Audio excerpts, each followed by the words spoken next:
Selamat pagi saudara-saudara. Bertemu kita di renungan harian pada pagi hari ini. Adapun satu ayat yang saya akan tabur buat kita semua melalui Januar Ginting YouTube channel dari Lukas 8 ayat 11. Demikian firman Tuhan. Inilah arti perumpamaan itu. Benih itu ialah firman Allah. Inilah arti perumpamaan itu. Benih itu ialah firman Allah.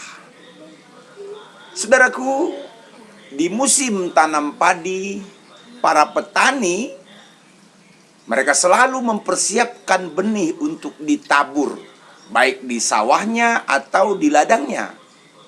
Padahal benih-benih itu mungkin akan dimakan oleh burung atau dirusak oleh hewan. Bisa saja banjir datang atau tanah longsor menimbun benih itu. Atau bisa saja dirusak oleh hama. Tidak ada jaminan bahwa ia akan berhasil. Tetapi dengan semua kemungkinan itu, sang petani tetap saja menabur benih itu. Dan tentu saudaraku, dengan harapan kelak mereka bisa menuai hasilnya. Ketekunan sang petani menaburkan benih dapat kita bandingkan dengan para penabur firman Tuhan.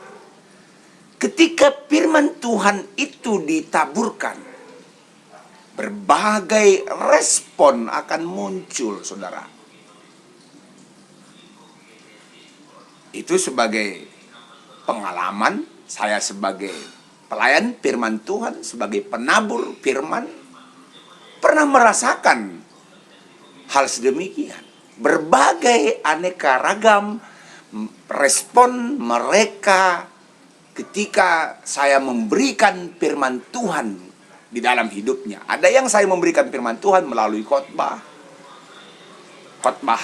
harian, khotbah minggu, khotbah kausalitas. Ada juga saya memberikan firman Tuhan kepada mereka secara langsung di warung, di kedai kopi, di tempat-tempat pertemuan, dan beraneka ragam saya katakan respon yang mereka munculkan, yang saya lihat itu.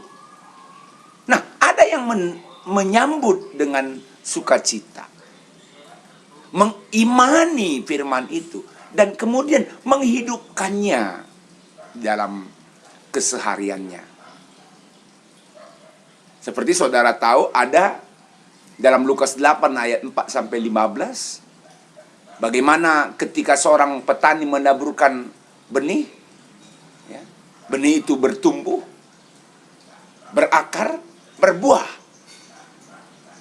Mereka mengimani, menghidupkan, menyambut dengan sukacita. Itu yang ada. Namun ada juga yang mengabaikannya. Ada juga yang menerimanya hanya jika firman itu yang ditabur menyenangkan baginya.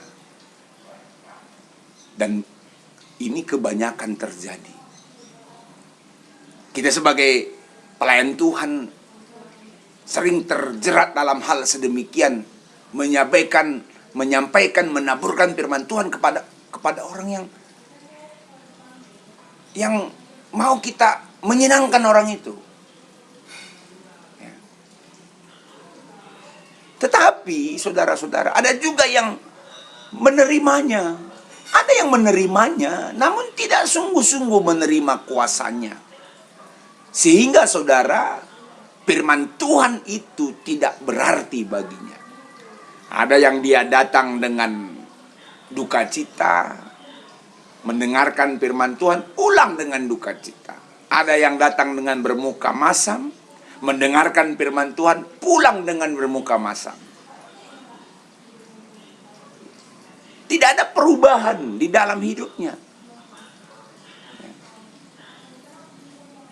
In and out is the same for him. Tidak ada kuasa.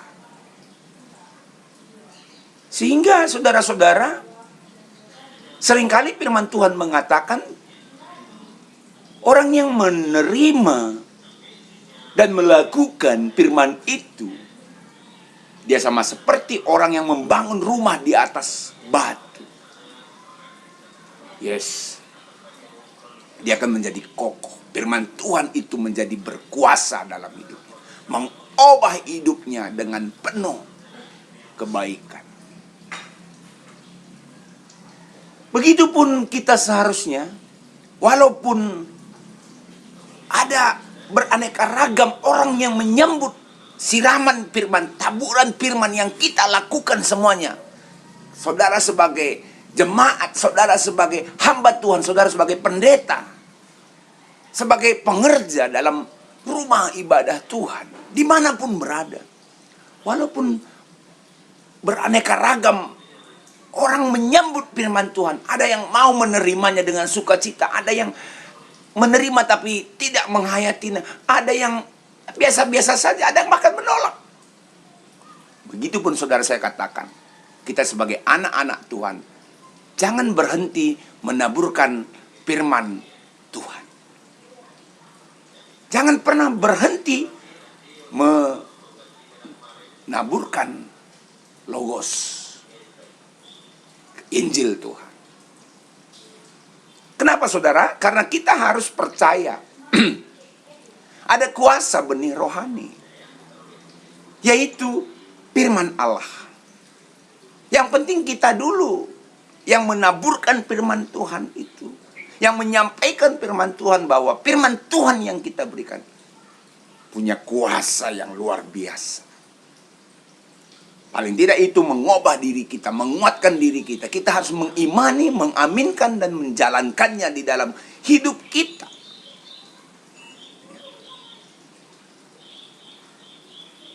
Kita perlu berlatih untuk menyampaikan dengan sederhana, dan firman Tuhan itu bisa mudah dimengerti. Mudah dimengerti. Dan firman Tuhan itu relevan sesuai dengan kehidupan pendengar firman itu sendiri. Dan untuk itu, kita sungguh memerlukan campur tangan Allah untuk membuatnya berhasil, untuk membuatnya bertumbuh dan berbuah dalam kehidupan manusia, dalam kehidupan para pendengar, penerima firman itu. Saudaraku, hakikatnya manusia telah mati secara rohani. Dan hanya oleh Roh Allah yang dapat menghidupkannya kembali, menghidupkan kerohanian yang sudah mati dalam diri manusia. Sehingga tepatlah yang dikatakan oleh Rasul Paulus, aku menanam, katanya, Apolos menyiram, tetapi Allah yang memberi pertumbuhan. Sehingga saudaraku, pada hari ini renungan kita mau menyatakan, tetaplah tekun menabur firman Tuhan. Haleluya. Amin. Mari kita bersatu di dalam doa. Terima kasih Tuhan atas sapaan firman-Mu. Kami mau menjadi pelaku firman Tuhan. Dan kami juga mau menjadi penabur firman-Mu dalam kehidupan kami. Karena kami tahu ada kuasa dalam firman-Mu. Berkati kami dalam melakukannya hari ini. Kepada siapapun, dimanapun, situasi apapun, akan kami lakukan. Kemudian bagi Tuhan saja. Terima kasih Bapak. Di dalam nama Yesus kami berdoa. Amin. Demikian saudara, renungan harian kita. Kita ketemu lagi pada kesempatan yang lain. Jangan lupa tetap berlangganan renungan harian saya dengan mensubscribe,